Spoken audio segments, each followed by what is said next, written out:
কেউ দারুণ হয়েছে।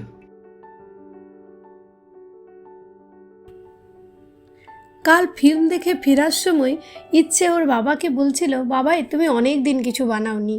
তখন ওর বাবাই ওকে প্রমিস করেছিল কালকে আমি একটা কিছু বানিয়ে খাওয়াবো। অফিস থেকে ফিরে এসে বলছে আজ আর রান্না করতে হবে না, আজ আমি লিট্টি চোখা বানাবো। নমস্কার, আমাদের ইচ্ছে অ্যান্ড ব্লগের নতুন একটা পর্বে আপনাদের সকলকে স্বাগত। আশা রাখি সবাই ভালো আছেন, সুস্থ আছেন। যতই বলুক বানাবো, তবুও কিছু তো হেল্প করতেই হয়।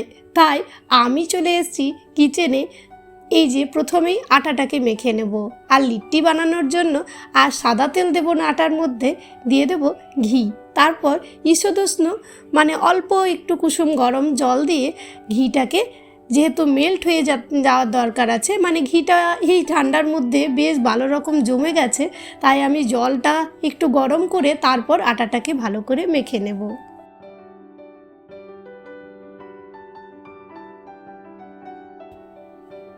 চলুন আটাটাকে ঢেকে রেখে দিই। ওদিকে বসিয়েছি একটু আলু সেদ্ধ, যেহেতু ওই চোখা বানাতে হবে সেহেতু সেটার জন্য, মানে আমাদের যেটা বেগুন পোড়া সেটাকেই চোখা বলে অন্যান্য স্টেটগুলোতে। আর দীপনা ঝাড়খণ্ডে যেহেতু মানুষ, সেহেতু ও এই খাবারগুলো খুব ভালো বানাতেও পারে। আর ওর মা ছোটোর থেকে ওদেরকে সমস্ত রকম কাজ শিখিয়েই মানুষ করেছে, এই জন্য মানুষটার প্রতি না ভীষণ শ্রদ্ধা হয়। ওরা এই সব কাজগুলো ভীষণ ভালোভাবে শিখেছে যে নিজের কাজগুলো নিজেরা করে নিতে পারে। আর সেই আমার শাশুড়ি মার দৌলতে আমরাও মাঝে মধ্যে ওদের হাতের খাবার খেতে পাই তিন যাই। এইটা ভেবে ওনার প্রতি খুব শ্রদ্ধা হয় যে নিজের ছেলেদেরকে সমস্ত কাজ উনি শিখিয়ে গেছেন।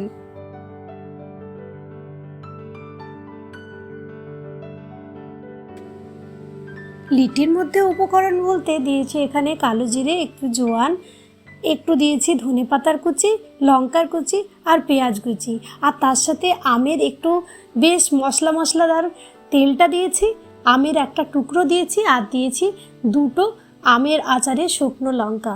যখন মাখছিলাম না, দারুণ একটা গন্ধ আসছিল।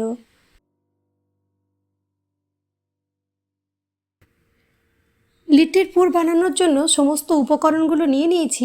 এখন ছাতুর মধ্যে গত বছরের আমের আচার আর তার সাথে এই সমস্ত উপকরণ দিয়ে একটা ভালো করে রেডি করে নেব পুরটাকে। আমি এখানে পেঁয়াজটা ভুলে দিয়ে ফেলেছি। আমি জানেন তো বুঝতে পারিনি যে এর মধ্যে পুরটা দেওয়ার মধ্যে পেঁয়াজটা দেওয়া যাবে না। আপনারা যদি বানাচ্ছেন তো পেঁয়াজটা নাও দিতে পারেন। তারপর সমস্ত কিছু মেখে এইবার যাব, মানে শুকনো অবস্থাতেই সমস্ত কিছু মিশিয়ে এইবার যাব ওকে ডাকতে। এটা আবার কি? আর জানো বাবা আজকে কি বানাচ্ছে? লাস্ট শীত বলা যায়, বসন্ত হয়ে গেছে, তো ও বাবাই কি বানাচ্ছে? তোমার বোনের সাথে কথা হলো? চলুন এবার আটার লেচিগুলো কেটে ফেলি। যেরকমভাবে আমরা ছাতুর পরোটা বানাই সেরকম সাইজেরই আমি করছি। এটাতে খুব ভালোভাবে যেহেতু পুরটা ভরতে হবে, অল্প বড় বড় করেই কিন্তু এই লেচিগুলো কাটা ভালো, তাহলে পুরটা অনেকটা এটার মধ্যে থাকবে। আর খেতে কিন্তু জাস্ট অসাধারণ হয়েছিল সেদিনের লিটিগুলো। আজকে একটু ঠান্ডা ঠান্ডা লাগছিল, শীতটা যাই করেও যাচ্ছে না। তো দীপ আজকে বললো চলো আজকে লিট্টি চোখা বানাচ্ছি। কদিন ধরে বেগুন এনে রেখেছিল, বেগুনটা ফ্রিজেই ভরা ছিল। আজকে আমি ওই বেগুন পোড়া করলাম, আলু সেদ্ধ আগেই করে রেখেছিলাম। আর এই যে আমাদের এখন ঝাড়খণ্ডী বাবু বানাচ্ছেন লিট্টি। ও এইসব খাবারগুলো ছোটোর থেকে খেয়ে অভ্যস্ত, আমরা অভ্যস্ত না হলেও ও বানালে বেশ ভালোই লাগে। চলুন আজকে কিন্তু রেসিপিটা আমরা এয়ার ফ্রায়ারে বানাবো, আর আপনারা সাথে থাকুন, দেখবেন কেমন লাগছে ভিডিওটা অবশ্যই বলবেন। আর রেসিপিটা আপনারা আদৌ খেয়েছেন কিনা বা খেলে কেমন লাগে সেটা অবশ্যই জানাবেন। ও হাসছে কেননা, কেমন টেস্ট হবে সেটার ব্যাপারে বেচারা কনফিউজ। চলুন দেখি আমরা তাহলে কিভাবে কি করছে। আমার অলরেডি সব কিছু আমি করে দিয়েছিলাম ব্যবস্থা, ও এখন পুরটা হচ্ছে, মানে আমি পুরটা ভরতে না অনভ্যস্ত, আমার খুব ভয় লাগে যে ঠিকঠাক হবে কি না, বেরিয়ে যাবে নাকি। তো এটা দীপই করে। চলো ভিডিওটা কখন যাবে? তাহলে তুহিনদাও বানাবে নাকি? একদম পাতলা করতে হবে, ঠিক আছে? একদম যত পাতলা করা যায়।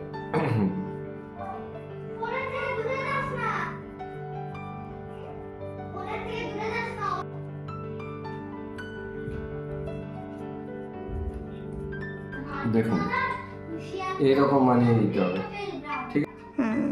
একদম পাতলা। হ্যাঁ,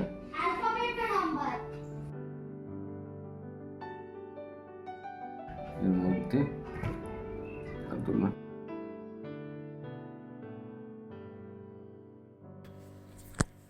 যেটুকু বুঝলাম ঠেসে ঠেসে পুরো একেবারে ভরতে হবে পুরটাকে।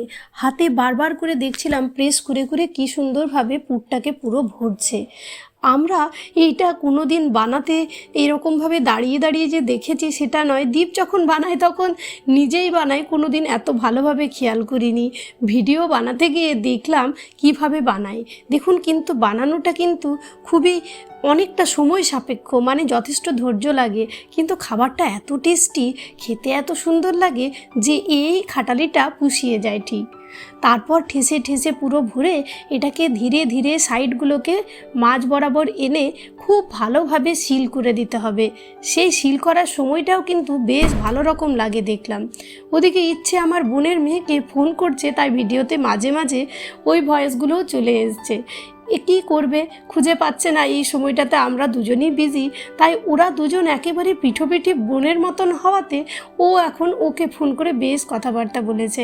আর দেখুন, দেখতে দেখতে কিন্তু আমাদের খুব সুন্দরভাবে লিটিটা তৈরিও করে ফেললো। এইবার এটাকে একেবারে সিল করে দিচ্ছে। কি সুন্দর, কত সহজে হয়ে গেল দেখুন। এইবার হাসি দেখুন, মুখের হাসিটাই বলে দিচ্ছে ও কিন্তু যথেষ্ট স্যাটিসফাইড এটা বানিয়ে পড়ে। চলুন এইবারে ও এগুলোকে বানাতে থাক, আর আমি ওদিকে কি একটু ইচ্ছের সাথে গিয়ে দেখি কি করছে বাচ্চাটা।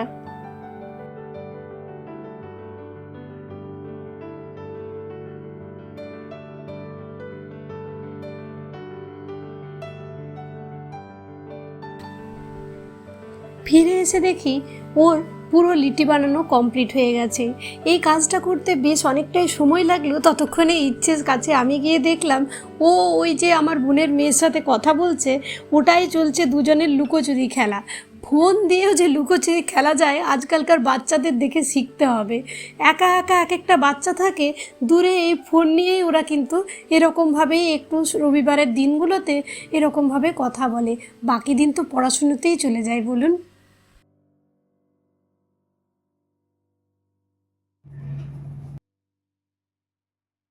175 ডিগ্রিতে 18 মিনিটের জন্য এখন দিচ্ছে। যেহেতু এয়ার ফ্রায়ার আমরা কোনো দিনই বানাইনি, জানি না যে এয়ার ফ্রায়ারে কতটা কি টাইম লাগবে বা কীরকম টেম্পারেচার, কিন্তু আপাতত তাই দেওয়া হচ্ছে।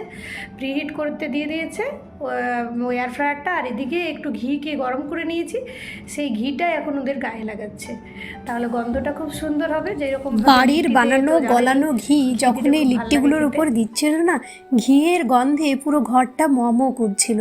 ওদিকে এয়ার ফ্রায়ারটাও আমাদের প্রিহিট হচ্ছে, এবার এগুলোকে ভরে দিতে হবে। চলুন এইগুলোকে ভরে এবার যতক্ষণ হচ্ছে ততক্ষণে আমি বানাবো বেগুনের যেটা মানে চখাটা, সেটার জন্য বেগুন নিয়ে নিয়েছি দুটো।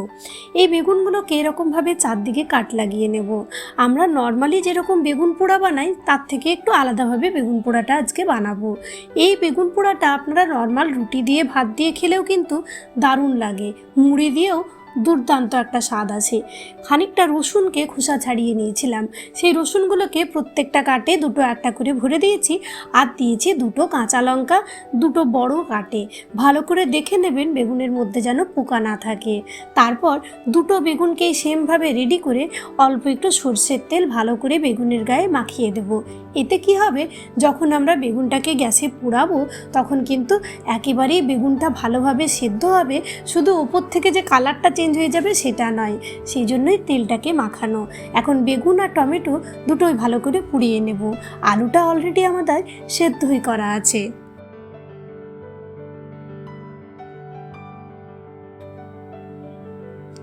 তবে এই লিট্টি চোখা কুকারেও বানানো যায়, আবার এরকম গ্যাসে সেকেও বানানো যায়। কোনো একদিন ট্রাই করলে আপনাদের অবশ্যই জানাবো।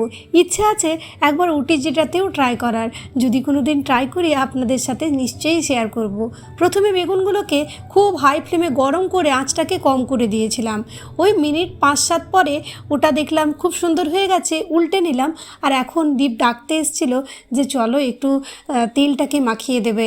আজ কি হয়েছে, আমার যে ব্রাশটা আছে তেল মাখানো, সেই ব্রাশটা কিছুতেই খুঁজে পাচ্ছি না, কোথায় যে রেখে ফেলেছি ভগবান জানে। তাই এখন কি করলাম, হাতে করেই আমি অল্প অল্প করে ঘি দিয়ে দিলাম। আর কালারটা কি সুন্দর চেঞ্জ হয়ে যাচ্ছে দেখুন। এইবার এটাকে ভালো করে ঘি মাখিয়ে আরও একটু উল্টে দেবো, উল্টো পিঠটাতেও অল্প একটু ঘি মাখিয়ে দেবো। আর যেহেতু এয়ার ফ্রায়ারে বানালাম সেহেতু একেবারেই কম তেল বা ঘিটা লাগবে। দেখবেন যখন বানাবেন না, খেতেও দারুণ হবে, সফট, আর একেবারে হেলদিও হবে।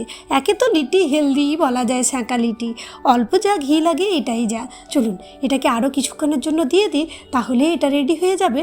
তারপর এটার কালারটা চেঞ্জ করার জন্য, মানে একেবারে সেঁকা লিটি করার জন্য কি করছি অল্প পরে আপনাদের সাথে নিশ্চয়ই সেটা শেয়ার করব। চলুন এটা এখন হতে থাক, ততক্ষণে আমাদের বেগুন পোড়াগুলো একেবারে রেডি হয়ে গেছে।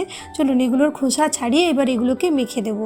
তখন যে পেঁয়াজ কুচি, ধনেপাতার কুচি, কাঁচা লঙ্কা কুচি করেছিলাম সেইগুলোর সাথে অল্প একটু নুন আর সর্ষের তেল বেশ ভালো রকম দিয়ে মাখবো। যেহেতু আমাদের ইচ্ছে ছোট, তাই এখানে আমি আলাদাভাবে খুব একটা কাঁচা লঙ্কা আর অ্যাড করব না। তবে আপনারা যারা বানাচ্ছেন যদি ঝাল ঝাল চোখা খেতে চান, তাহলে কিন্তু অবশ্যই কাঁচা লঙ্কার পরিমাণটা একটু বাড়িয়ে দেবেন। চলুন হয়েই গেছে আমার, এবার চোখাটাও রেডি। ওদিকে দ্বীপ এগুলোকে বের করে নিয়ে এসছে, আর ওই যে কালারটাকে পারফেক্ট দেওয়ার জন্য আর সেঁকা লিটিকে একেবারে পারফেক্ট করার জন্য অল্প একটু সেঁকে নিল দেখলাম। তারপর গলানো ঘি দিয়ে এখন সার্ভ করে দেব। এরকম মাঝে মধ্যে নিজের প্রিয় মানুষের কাছে, প্রিয় মানুষের হাতে খাবার খেতে কার না ভালো লাগে। আজকের ব্লগটা আশা রেখে আপনাদের ভালো লাগলো। ভালো লাগলে সাথেই থাকবেন। চলুন এইবার ওদেরকে সার্ভ করে দেব। শুভরাত্রি সকলকে, সবাই ভালো থাকবেন, সুস্থ থাকবেন, দেখা হবে খুব তাড়াতাড়ি। ধন্যবাদ। এবার দেখি ওদের কেমন লাগে, টেস্ট করে ওরা বলবে, আর আমি তারপর খেতে বসবো। আর কি সফট হয়েছে দেখুন। কেউ দারুণ হয়েছে, বাবা গো এত গরম। কি সফট। স্যাটিসফাইড।